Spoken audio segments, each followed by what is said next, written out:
ফলে যেটা দাঁড়াচ্ছে এটা একটা গতানুগতিক নির্বাচন এবং এবারে নির্বাচনে প্রচুর অর্থের ছড়াছড়ি হবে। এটা পুলিশের উপরে জনগণের আস্থার একটা সংকট আছে।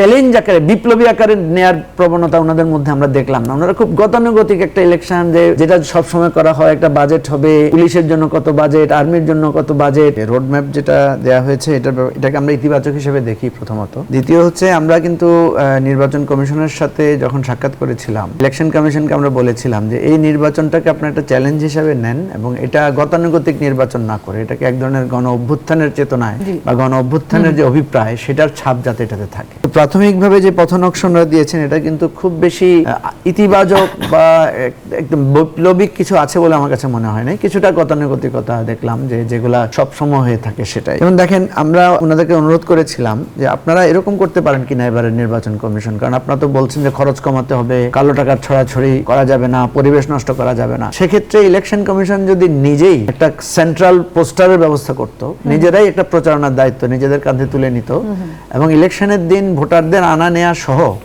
আপনার ওই পোলিং এজেন্টদের যে এক ধরনের খাওয়া দাওয়ার ব্যবস্থা প্রার্থীদেরকে করতে হয়, এগুলো যদি ইলেকশন কমিশন বহন করত তাহলে কিন্তু প্রার্থীদেরকে আপনি শাসাতে পারতেন বা শাসন করতে পারতেন যে আপনারা অযথা খরচ আর কেন করবেন। কিন্তু এটা না করে ওনারা একদিকে বলছেন যে খরচ কমাতে হবে, 25 লাখ টাকার মধ্যে রাখতে হবে, অন্যদিকে ওনারা সব দায়িত্ব প্রার্থীদের বা দলগুলোর উপর ছেড়ে দিচ্ছেন। ফলে যেটা দাঁড়াচ্ছে এটা একটা গতানুগতিক নির্বাচন এবং এবারে নির্বাচনে প্রচুর অর্থের ছড়াছড়ি হবে, এটা আপনি ধরে নিতে পারেন। তো এইটাই আমাদের কাছে মনে হয়েছে যে এটার কোনো নতুনত্ব নাই। আরেকটা জিনিস নিয়ে আমরা খুব শঙ্কিত ছিলাম যে আইন শৃঙ্খলা পরিস্থিতি নিয়ে পুলিশের উপরে জনগণের আস্থার একটা সংকট আছে। নতুনত্ব নাই কেন মনে হচ্ছে? আপনার কথাটা যদি আরেকটু ব্যাখ্যা করে বলতেন। নতুনত্ব নাই কেন? ওই যে বলছি যে এখন তো আমরা বলছি যে নতুন বাংলাদেশ, ইসি নতুন, উপদেষ্টা মণ্ডলী নতুন, তারপরে হচ্ছে নতুন একটি পদক্ষেপ গ্রহণ করে নতুন একটি সরকার আসবে, এটা নিয়ে জনগণের একটা আস্থার জায়গা বা একটা আশার জায়গা রয়েছে। আপনি দেখেন, ইসি আমাদেরকে সেদিন একটা তথ্য দিল যেটা শুনে আমরা খুব অবাক হয়েছি। উনি আমাদেরকে বললেন যে উনি ওনার যে নির্বাচন কমিশন কর্মকর্তারা আছে তাদেরকে ডেকে জিজ্ঞেস করেছেন যে আপনারা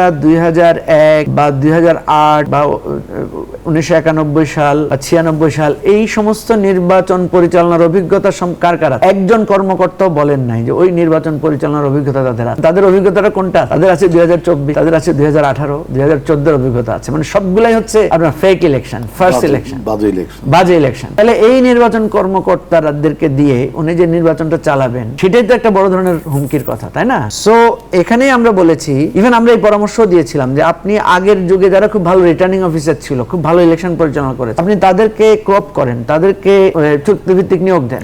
অর্থাৎ আমি যেটা বলতে চাচ্ছি যে এটাকে একটা চ্যালেঞ্জ আকারে বিপ্লবী আকারে নেয়ার প্রবণতা ওনাদের মধ্যে আমরা দেখলাম না। ওনারা খুব গতানুগতিক একটা ইলেকশন যেটা সব সময় করা হয়, একটা বাজেট হবে, পুলিশের জন্য কত বাজেট, আর্মির জন্য কত বাজেট, আনসারের জন্য কত বাজেট, ওই ফরম্যাটেই ওনারা যাচ্ছেন। সেই কারণেই আমরা বলেছিলাম যে আপনারা ছাত্রদেরকে অন্তর্ভুক্ত করেন, মানে কিশোর ছাত্ররা যারা আমাদের ওই যে নিরাপদ সড়ক আন্দোলনের সময় দেখেছেন না যে আমাদের উপরে তারা এক ধরনের, তারা কিন্তু লাঠিসোঁটা নিয়ে আমাদেরকে রাস্তার নিয়ম মানতে বাধ্য করেন না।